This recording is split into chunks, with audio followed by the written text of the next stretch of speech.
Mheshimiwa Spika, nipongeze kwa dhati Simba kwa kutinga hatua ya fainali ya kombe la shirikisho barani Afrika kwa mara nyingine tangu mwaka 93. Simba inapokuwa ya kimataifa, mimi washabiki wake. Mafanikio haya ya Simba yanatokana na juhudi kubwa ya uwekezaji uliofanywa na rais wa heshima wa timu hiyo, ndugu Mohamed Dewji. Hii si tu itatoa heshima kwa timu hiyo, bali pia inaitangaza nchi yetu katika ramani ya soka la kimataifa.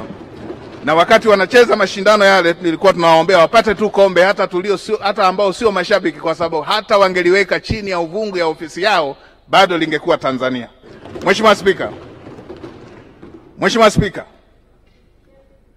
hata hivyo Simba wasibweteke, kwa kuwa mafanikio kama hayo wanayojivunia leo sio mapya kwa Yanga.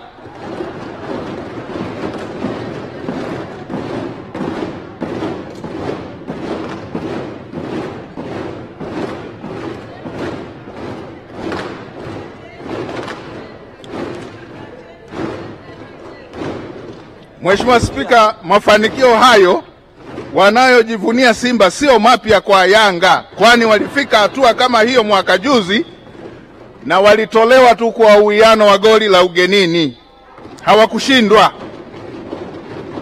Nitumie fursa hii kumpongeza ndugu yangu Gharib Salim Mohamed, GSM. Ndugu GSM ameleta chachu kubwa kwenye mafanikio ya Yanga. Ni washauri wana Yanga wanapoandaa ramani ya ujenzi wa uwanja mpya wasisahau kuweka sanamu kubwa la GSM. Nitoe rai kwa vilabu vingine kuiga hatua hizo za Simba na Yanga kwa manufaa haya, kwa hatua hizo za mafanikio walizozifikia kwa manufaa ya soka la Tanzania.